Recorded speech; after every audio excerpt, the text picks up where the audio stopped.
How's it going, everybody? This is the Dual Threat Podcast, bringing you episode 1 of our show. I'm one of your co-hosts, Jacob. I'm the other one, Drew. Thank you all for showing up. Please make sure to hit that sub button and that like button and comment your opinions if they differ from ours or something. This is your daily news source for all things sports. Thank you for showing up. We're going to get straight into the video. Absolutely. Today we're going to be talking about college football. The first big news from this morning, Wisconsin's football team had a little COVID outbreak. It is, as many teams have had so far. Yeah, absolutely. After their backup quarterback, Graham Mertz, coming in and absolutely tearing it up against Illinois, he went down with COVID, and then there was a report by SportsCenter at 10:27 Central this morning that a new number of other players have it as well. Yeah, it's really sad to watch Graham really just tear it up in that first game and then just happen to get COVID the next day. It's very unfortunate. I really hope he can get back into the groove after this week or two of not being able to play and get ready for that Michigan game pretty soon. Yeah, absolutely. They've already announced that they have to suspend football activities for 7 days, which leaves their game against Nebraska this weekend off the table. But they're looking to get back out there as soon as possible. Michigan, I think, is in 2 or 3 weeks, and they're hopefully going to be able to get back for that. That would be a big hurt to their season after they just got moved up to number 9. Absolutely. And I mean, if you think about it, COVID has really impacted a lot of teams this year, and it's caused a lot of upsets as well. And that's what we're going to be covering on this show. We'll be talking about our best bets against the spread, over-unders, money line bets as well. And if you're going to follow us on Twitter, that's really going to be our main page that we're going to talk about it before the spreads change, because they like to change throughout the week. And so if you haven't already, please go follow us at Full Threat on Twitter. Mm-hmm. Yeah, absolutely. Another thing, a little more recently, 3:32 p.m., about an hour and a half ago, Mississippi State had some off-the-field issues with one of their wide receivers and a couple of their defensive ends. And this tweet just says they're no longer with the program. Not exactly sure what that means, whether they're deciding to opt out of the rest of the season or like they got kicked off the team or something. But that's tough for that Mississippi State team that was so good week 1. Absolutely. And it's starting to look pretty bad for Mississippi State. They really came out in that first week tearing it up against LSU, the defending champions. And I don't think a lot of people expected LSU to be great, especially losing all those players on magical year that they really just broke out on. But I don't think they expected to lose to Mississippi State week 1 the way that they did, with their quarterback throwing for 600 yards. And since then has only thrown like 6 interceptions, like 1 touchdown or something. And I think it's really falling apart for Mississippi State right now. I really hope Mike Leach can get it back together. I don't know whether these guys are choosing to leave or if they're getting kicked out or something, but I really hope Mike Leach can get that locker room back in check and get ready for this weekend and the rest of the season. Yeah, absolutely. So kind of old news, but let's take a look at the new top 10 as of Sunday in college football. Anything that stands out to you? Anything that you necessarily disagree with? I mean, just talking about Wisconsin, we see them jump up to number 9. I think that really the AP polls and the coaches polls have been itching to get the Big Ten into the top 10. If you can look at Ohio State as well, jumping 2 spots. It's just, I think a lot of people have been waiting for Big Ten to start so late in the season, and they've already had them ranked, which we can talk about in a little bit, which I highly disagree with. And you can just tell, I mean, they win 1 game and they jump, even though they beat a pretty bad team. I mean, they beat the crap out of them, so they're going to get bumped up. But I don't know about this much. What do you think? Yeah, I agree. I think it kind of was like a swap with Penn State after they lost to Indiana. Right. And yeah, after beating Illinois, they did beat them by 38. But after beating Illinois, I can't necessarily see a jump into the top 10. But I mean, I guess if they want to keep 2 Big Ten teams relevant, one from the East, one from the West, kind of makes sense. Absolutely. Illinois also, if I don't know if you remember or not, but was Wisconsin's, I think, only regular season loss last year. That is true. After that great season and losing in the Big Ten championship to Ohio State. But yeah, They lost to them last year, and this year they definitely didn't forget it because they came out and absolutely demolished them. Absolutely. And I'm not saying Wisconsin's a bad team. I think being 1-0 against only, a team that's historically hasn't been very good. I think that I don't know if they deserve to jump that much, but I think the AP pollsters and coaches polls are really itching to get them in there. And so I can definitely see them being a top 10 by the end of the season. Um, and I do think they are a top 10 team. I just don't know about jumping them this week, but uh, apparently they disagreed. Yeah. Another thing I thought was interesting. I guess it makes sense. Cincinnati jumping Texas A&M after a big win over SMU, who was 5-0. Right. And even though they're not in one of the Power 5 conferences, they seem to have proven that they're at least a legit team for now. And I guess we'll see what ends up happening, similar to UCF in 2017 or 18 Right. or whatever that was. That's who I really like to compare this year's Cincinnati to. I mean, they're beating the crap out of teams that are not that good. I mean, they've beaten each team by more than 20. That's kind of what you look at UCF for in 2018. And it's kind of like, can you put them in the top 4 if they go undefeated? They really don't play very good teams. I mean, they've played SMU and beat the crap out of them, but SMU, then again, really hasn't played anybody anyways, so you can't really, it's really hard to place them in the top 10. Yeah, I agree. Yeah, and I could see them being top 10, maybe a little like maybe since Florida hasn't played in 3 weeks, maybe make them 11 and put Cincinnati 10 or vice versa. Yeah, but 7 may be a little too high for my liking. Although they did kind of have a statement win at SMU. That was their first legit opponent. Absolutely. And another thing that really stands out to me is Ohio State jumping 2 spots to number 3. I mean, I think we all know that Ohio State is probably the 3rd best team in the country right now, at least as far as being a complete team. I think looking at this year, it's pretty obvious Clemson, Alabama, at least are the top 2 teams in the country. I think you have an argument for putting Ohio State 3rd. And then really after that, it's kind of just scrambled. You could put anybody from 4 to 10 anywhere, and it would be okay. They're really the only teams that are complete offensively. But what I don't understand is at least jumping Notre Dame and Georgia this week. I understand Georgia has that loss, and I'm perfectly okay with dropping. But what I don't understand is Notre Dame dropping after beating the crap out of a Pitt's team, even though they didn't drop after barely beating before. What do you think about that? Yeah, I think it's less of Notre Dame dropping and more of Ohio State just up. Because I think Ohio State, and I feel like rightfully so, the AP 3 is the spot that they wanted to put them at. Absolutely. And after the beginning of the season, them not playing, Georgia and Notre Dame looking pretty solid. They kind of fell to 5. I think they started at 4 initially, but I think they just needed to see him come out and prove that losing J.K. Dobbins, losing Chase Young wouldn't hinder them. And they came out and handled Nebraska, even though it was close a little bit for the beginning. Yeah, they really turned it on. Yeah, second half for sure. I think that going off of Cincinnati jumping A&M, I think A&M is really going to be our main topic for the day. What we really wanted to talk about is how people have been sleeping on them recently, and we think that they might be able to make the playoffs. And we're going to tell you how they could make the playoffs if they were to have a playoff run with Jimbo Fisher. They did beat number 10 Florida, and that's another thing is A&M being so low in the AP polls compared to Georgia, even though they kind of have the same record, except for A&M has a better win than Georgia. I think Georgia's best win was Tennessee, most likely, and it's kind of falling apart now, and it's starting to look like Arkansas was their best win. So, we're going to talk about how people might be sleeping on A&M and how they can make a playoff run. Yeah, I agree with that. You look at the Texas A&M versus Alabama and compare it to the Georgia versus Alabama, and they were very similar. Georgia was up at halftime against Bama, which is more than A&M can say, but I think they played the first half at least very similar in the fact of they were moving the ball. Bama defense couldn't really figure them out. They were keeping it close. Georgia, again, was ahead, but it was close pretty much the whole time.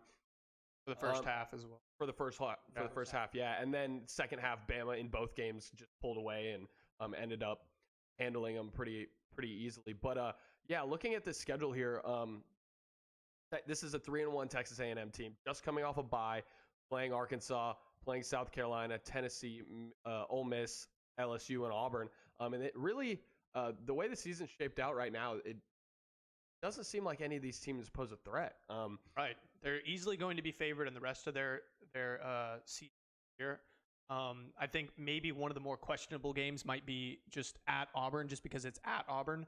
We'll talk about Auburn in a little bit, but I think a lot of people, at least on Twitter and YouTube, is what I've been seeing, think that Arkansas could actually be a threat to A&M this weekend. I don't necessarily think that Arkansas is there yet. As much as I love Sam Pittman and the Pigs, I don't think that they're there. The people that say that it's going to be an upset kind of look at the past few years, see that. But what I would argue is that if you've looked, the game has been at AT&T since they joined the SEC, and it's been close. But I think A&M is a different team. They actually play at Kyle Field, and that's kind of where it's moving. And so I think they're going to play a little bit. Yeah, I totally agree. Last year, I want to say that was a 4-point game. Texas A&M ended up winning. But yeah, this year is totally different. It being in College Station really gives them an upper leg. And also, while this is one of the better Arkansas teams, probably the best we've seen in a while. Definitely. I definitely think this is the best A&M team we've seen in a while. Receiving corps got a little light because of players going to the draft and opting out, and injuries. But the backfield is really stepping up. Isaiah Spiller and Anaya Smith are really stepping up to help out Kellen Mond and take a little weight off of his shoulders and do some of the work. That's another point. If you look at the defenses for the two teams, you look at A&M's rush defense. I know Arkansas's strength is not running; it's passing with ranks, but A&M's defense just lets up around 75 rushing yards per game.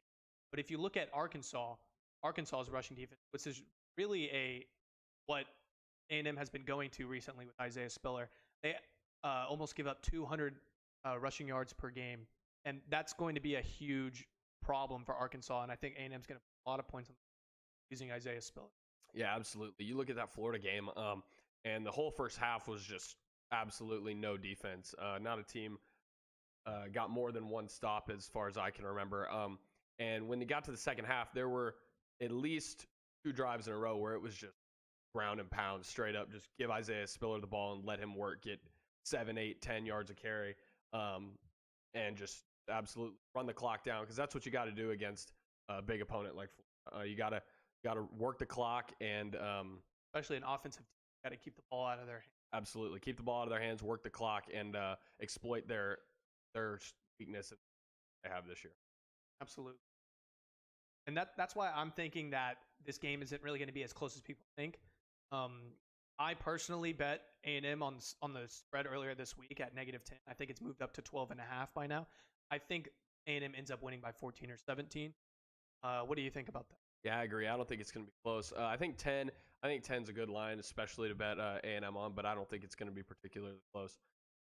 Yeah, but going back to what we were saying about how they make the playoffs. So if you look here, the SEC, there's only one undefeated team, which usually Georgia's undefeated by now, or through this far in the season. But after coming off of that loss to Alabama, the door's really wide open, because you got to assume that Bama's going to go undefeated and win the SEC championship. And since there's not an undefeated team in the East, that means that A&M could be the only team with less than 2 losses, other than Alabama. And so, assuming that they win out, go 9-1, and if Georgia loses Bama again in the SEC championship, they legitimately have a shot as a 9-1 SEC. Wow. Right. A huge day in college football is going to be, I believe it's November 9th is when Florida and Georgia play. And that's really going to determine who goes to the SEC championship.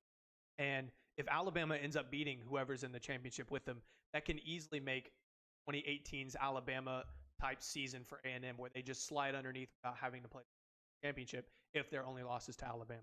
Right, absolutely. And the only other couple hiccups going back to the top 10, Oklahoma State's undefeated, which that's a legit concern if you're an A&M fan. They do have a tough upcoming schedule the next few weeks, but if they can go undefeated, then they're legit, Absolutely. and they'll be that number 4 team as an undefeated Big 12 champion. But if they get one loss, Notre Dame plays Clemson later in the season. In on that November 9th. They play that week, and they also play. Assuming that that's their only loss, they would probably play again in the ACC championship. So that would make Notre Dame have 2 losses. And then whatever happens with Cincinnati. But yeah, Texas A&M has a legit chance to get into 4 if everything falls, all the dominoes fall into place for them. Absolutely. I really think the only way that A&M doesn't go to the playoffs is if Oklahoma State ends up going undefeated, or if Kellen Mond just has a bad game and ends up throwing 2 or 3 interceptions, which is absolutely possible. Absolutely. But I think Jimbo Fisher has really figured out his offense and putting the ball more in Isaiah Spiller's hands than putting it in Kellen Mond's hands. And that's how I think he'll handle the rest of the season when he's favored in all of these games. And I really do think that they have a strong possibility of going to playoffs. Absolutely. Looking around the SEC for this week, any games that interest you? I know one that was interesting me was the LSU Auburn game. Yes. These are 2 teams who have kind of had lackluster seasons. Auburn, I want to say, opened the season at 7, or they were 7 when they played Georgia. And that team has not really panned out to how people have expected them to. And obviously, same with LSU. You can't assume that they're going to come back and do exactly what they just did after losing the Heisman and all those weapons on offense and defense and their coaching staff. But 2-2 with a loss to Mississippi State and a loss to Missouri is pretty underwhelming for Tiger fans. Absolutely. And I think they're not a bad team. I think they're getting better throughout the week, especially their offense. I think Miles Brennan was a great quarterback when he was in. I think a lot of people looked over him just because they've been losing bad teams. But I really think it's the defensive side of LSU, and they really need to improve on that. And I think they have, at least against South Carolina, they looked like a decent. But I think really what people are sleeping on is that new quarterback, TJ Finley, that came in for Miles Brennan. And he really threw 300 yards, 2 touchdowns, I believe, for LSU. And it's really looking like a pretty decent quarterback. Yeah, 100%. Going to the Auburn side of the ball, they've been having some struggles all over the field. Bo Nix this season has 1,100 yards, only 6 touchdowns and 4 picks. That's not something you want to see out of your young quarterback who last year kind of got a little bit of he won SEC. Right, but he got a little bit of people cut him some slack because while he was great for a freshman, he wasn't in that elite SEC quarterback territory. And people were like, oh, he's just a freshman, kind of cutting him, giving him a little room to wiggle. But this year, not a lot of improvement from him, other than his ability to punt the football. But when it comes to throwing and running, he hasn't been tremendous. He hasn't been terrible. Kept them in games. But yeah, he hasn't been great like people are kind of expecting him. Right. And like if you look at their record, it might say 3-2, but I think a lot of people absolutely against Arkansas, I fully believe that was a backwards spike, which means that was a fumble, and I think Arkansas clearly recovered it. I mean, if you disagree, please talk with us in the comment section below. But I think Auburn has had a very disappointing season. I think Gus knows this is a very disappointing season. I expect them to show up on Saturday, but I expect LSU to still beat them. Yeah, I agree. LSU has done. Looking at their record, it seems like they're a very disappointing season. But when you look at the amount of points they've put up, they're putting up like 40 a game almost. And it hasn't been against great defenses, but I don't think Auburn has a great defense this year by any stretch of the phrase. And I think LSU is going to have their way with the Auburn defense. It's just a matter of if LSU's defense can contain Bo Nix, and I don't think that should be an issue for them. I think LSU wins the game pretty big, actually. Well, I mean, hard to disagree because if you look at it, LSU has yet to score less than 35 points, and Auburn has yet to score more than 35 points. So it really looks like Auburn's offense is not being as productive as they'd like it to be. It's also seeming like their defense is not being as productive as they'd like to be. They have been letting up almost 200 rushing yards per game. When was the last time you could say that you should run the ball against Auburn? I think that's been a long time. Uh, usually you're supposed to pass on Auburn, but even then it's kind of hard because their defense has always been very solid. But I think this year, definitely the way to beat them is run the ball. Another underwhelming football team this season has really been Tennessee. I think they started out really strong with that 2-0, first time in a long time, I believe. They beat South Carolina at South Carolina, and then they beat Tennessee. They beat Missouri, which has turned out to be a pretty decent. Missouri has been actually surprisingly pretty good. I think they got thrown in the wood chipper playing against Georgia, Kentucky, and Alabama back to back to back. Especially if you look at the add-on games for Tennessee, I don't think the SEC expected them to come out and be 2-0. I don't think Tennessee's quarterback has been playing very well recently, especially against Kentucky when they only put up 7 and he threw interceptions, I believe. I'm really looking forward to next week, Tennessee versus Arkansas. Yeah, I totally agree. You hit the nail right on the head. They really ran into a buzzsaw. Georgia got beat by 20. Kentucky, they got beat by 7. Got absolutely ruined by Bama. As most teams. Right, and I think it's kind of hard to tell, especially after week 2 when they're 2-0. Just came off of a big win against Missouri, who ends up go the next week beating LSU. And so it's kind of hard to tell really how Tennessee team is. They look good at the beginning, kind of slowed down, but I really think it showed a lot about their offense against that Alabama defense, who hasn't been super great this year. Ole Miss put up 50-something points against them, and I think that was a game that they needed to at least compete in, prove if they were going to be in that. And after dropping 3 straight, being 2-3, I think they're better than their record shows, but I don't think they're under by any stretch. Yeah, I completely agree. I think that when you look at Missouri, their big win against Missouri, I think Missouri is actually a pretty decent team. If you look at their win against Kentucky, that was huge. Kentucky has been a very solid team, and I think a lot of people have looked them. But I think you can make an argument that Missouri maybe should be ranked this. I think their loss to Tennessee was pretty brutal, and Tennessee came out hot. I don't think you can really say that that's such a bad loss. They did lose by 23, but I don't think it was that bad. They come out and beat LSU. Now they beat Kentucky. I think it's going to show a lot when they play. Yeah, I agree. I also think, just kind of going back to Texas A&M, this kind of reminds me of sorry, our fire went off. This kind of reminds me of how Texas A&M has been in the past couple of years. It feels like they win the games they're supposed to, they lose the games they're supposed to, and maybe have one extra game where they lose, or one extra game against a good team where they keep it close. But for the most part, it's just kind of a boring season.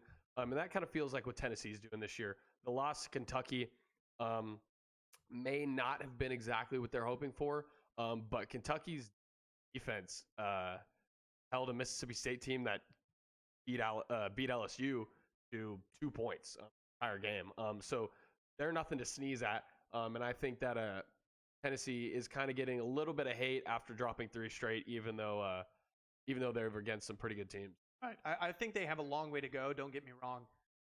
But I think they are definitely improving. Same with Arkansas. I think both of them have had solid performances this year. I think that they definitely still have ways to go. I think especially Arkansas, if you look at them, they haven't won a game in the past 2 years. They come out and win 2 games. I don't think SEC game. Right. I don't think they're like that team yet. I don't think they're a miracle team. I don't think they're going to upset A&M this weekend, as we've talked about previously. But I do think they are on the right direction with St. Pitt. I think they'll get there in a few years, but not quite yet. Yeah, Arkansas is usually like the Kansas of the SEC. And that's definitely not the case this year. But yeah, they're trending in the right direction for sure. All right, well, I think that's all we have for today. Thank you so much for watching. Make sure to hit that like button and subscribe and comment down below if you agree with us or disagree with us or just want to chat. We'll be reading those. And make sure to follow us on Twitter at Dual Threat. We'll be tweeting out lines and our picks on some games and just stuff during the games, what we see. And we will see you tomorrow for our show tomorrow.